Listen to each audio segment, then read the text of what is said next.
Serial सरू में आने वाला है अब तक का सबसे बड़ा धमाका। जी हां दोस्तों, इस बार कहानी में वो ट्विस्ट आने वाला है जिसकी किसी ने कल्पना भी नहीं की होगी, क्योंकि अब तारा ने मिला लिया है हाथ अनिका के साथ। सरू के होश तब उड़ जाते हैं जब वो अपनी सास तारा को अनिका के साथ देखती है। वो तारा जिसे सरू अपना सब कुछ मानती थी, वही अब बन गई है उसकी सबसे बड़ी दुश्मन।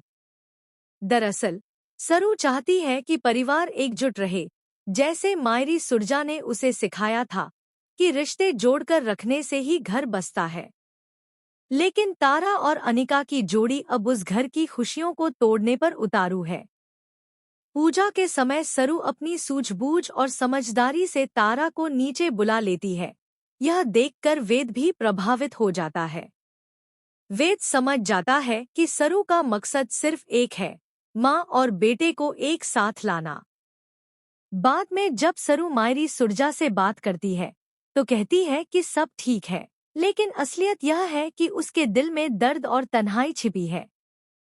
सरू चाहती है कि वेद के साथ मिलकर मंदिर में पूजा करे, लेकिन तारा उसे रोक देती है और कहती है, ना तुम मेरी बहू हो और ना ही तुम्हें मेरी परमिशन की जरूरत है। जाओ और वापस मत आना। फिर भी सरू हिम्मत नहीं हारती। वह मंदिर जाती है और वहीं पीछे पीछे वेद भी पहुंच जाता है। दोनों एक साथ पूजा करते हैं और सुरजा की आंखों में खुशी के आंसू भर आते हैं। वह कहती है, मुझे दामाद नहीं, बेटा मिला है। लेकिन सरू की खुशी ज्यादा देर नहीं टिकती।